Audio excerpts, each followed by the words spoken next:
Oh, about the standoff in California at the farm right now between ICE agents and anti-ICE protesters. The standoff happening on their phone. Oh, look, I've said this from day one. They can protest all they want, but if they cross the line, they're going to be arrested and they're going to be prosecuted. There's zero tolerance. They have the First Amendment rights. I had 1,000 protesters at my house. Whatever. You're not going to stop me. I'm not going to shut up. I'm going to keep doing what I'm doing. But you can't cross that line. You have the right to protest. I support that. But when you cross a line on impeding us, you're going to be arrested. If you cross the line and putting hands on an ICE officer, zero tolerance, you're going to be arrested. So yell and scream all you want. You're not going to stop ICE from doing our job. Mr. Homan, on the birthright citizenship ruling, does the White House plan to file a special application to basically challenge the birthright citizenship ruling and ask the Supreme Court to put it on its shadow docket, perhaps, so we could get to it quickly? I don't have specifics on that, so I don't want to answer because I may be wrong. Sir, thank you for all you're doing. Will you do the same thing that you're doing in Los Angeles and Springfield, Ohio? We're going to do it all across the country. The big, beautiful bill is going to give us 10,000 more officers. What people need to understand, we only have 5,000 deportation officers. We got over 20 million illegal aliens in this country. So this bill is going to put more boots on the ground, put more teams on the street to look for the criminals and the public safety threats. It's going to allow us to do more worksite investigations. It's going to hire more judges to hear these cases quicker. And it's going to give us more beds and more transportation to deport people quicker and more efficient. You said 20 million or more illegal aliens. How many should we deport? Well, there's at least 20 million in this country. Look, we've been talking about 12 million for the last 2 decades. We know 10.5 million came to the border just under Joe Biden. And for those that say 3,000 a day is ridiculous, do the math. We'd have to arrest 7,000 every single day of this administration to the end just to remove those that Biden released in the country. Mr. Homan, is that in effect, what would you say to people who say that's in effect a national police force with the 10,000 new agents and the 75 billion? Do you consider it that?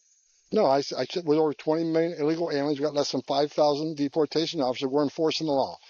And ICE has always been underfunded. Look, I love the Border Patrol. I started as a Border Patrol agent.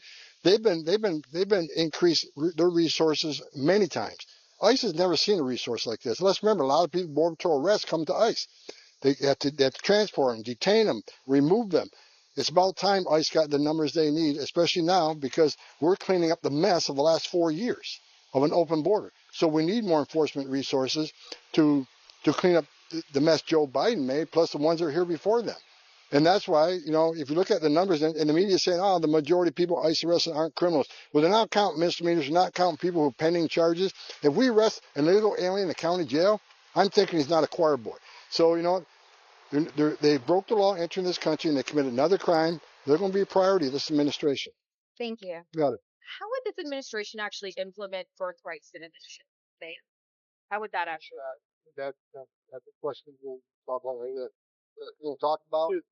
So I don't want to get ahead of the president on that. We'll talk about that later. Is there any chance that the administration could sue the judge who issued the class action injunction today? As you've seen, look, it's another example of a radical judge not paying attention to the Supreme Court ruling. The Supreme Court already answered this question. Now he says he has a class. These radical judges aren't going to stop. They want to stop the Trump agenda. And what they need to understand, the American people voted for this agenda, right? So, the men and women of ICE are arresting public safety threats and national security threats every day across this country. Every illegal alien public safety threat they arrest makes this country safer. That should be a nonpartisan issue. And we're going to keep doing it. Despite the hate, the rhetoric, the threats, we're not going anywhere. We're going to keep doing what we're doing. And with the new big, beautiful bill, we're going to do more. On the farm workers, just one more. Do you understand what President Trump means when he says the farm owners will have responsibility for the migrants who, I guess, get to stay even though they don't have status? I can tell you that there's a lot of people talking in here, Department of Labor, Department of Agriculture, Department of Homeland Security, talking about options. Nothing's been settled, and I'm not going to get ahead of the president. Whatever the president decides, it's his decision, but we're nowhere near that. I can tell you one thing, though. One thing I'm reading in the media that's not true, there will be no amnesty. Thanks a lot. Thank you, sir. God bless you.